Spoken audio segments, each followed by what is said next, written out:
Early one morning, a weak-looking woman entered a small restaurant holding her young son's hand. Her steps were hesitant, as if she was carefully measuring each one. A young waiter standing at the counter smiled and greeted them. "Good morning, ma'am. Welcome. How can I help you today?" The woman lowered her eyes and asked softly, "Is breakfast still available? We came a little late." The waiter replied kindly, "Yes, of course. Everything is still available. Our breakfasts are very good."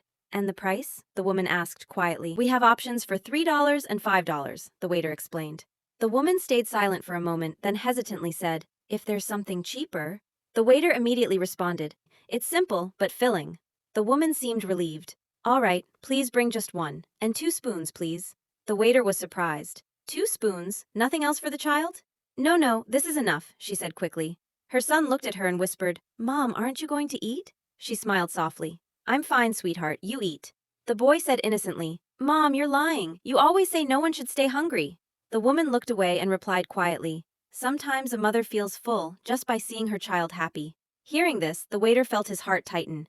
A few minutes later, he returned with the plate and said, "Here's your bread, and this is a dessert for the child." The boy's eyes lit up. The woman panicked. "No, brother, I didn't order this. I don't have money for it." The waiter said gently, "Don't worry, ma'am." The boy said happily, "Mom, don't say no. You eat too." Tears filled the woman's eyes. She silently thanked the stranger. But the kindness didn't end there. In the kitchen, the owner checked the accounts and asked angrily, "What is this? Why is there money missing?"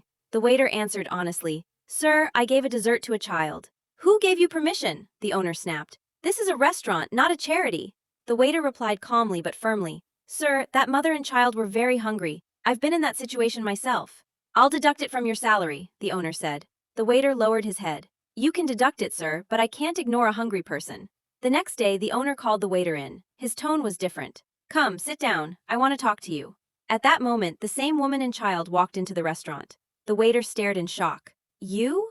The woman smiled. "Yes, it's me." The owner said, "This is my wife and my son. We were testing you." The owner continued, "We needed someone who values humanity over business. You treated us with respect and kindness without knowing who we were. From today, you are the manager of this branch." The waiter's eyes filled with tears. "Thank you, sir. I promise I will never stop doing good." The owner's wife smiled and said, "We need people like you." The waiter thought to himself that maybe kindness is never wasted. Those who reach out to the hungry, one day life reaches back for them. Kindness you give in silence often comes back louder than you expect. Share this if you still believe kindness changes lives, and what if that was your test? Leave a comment.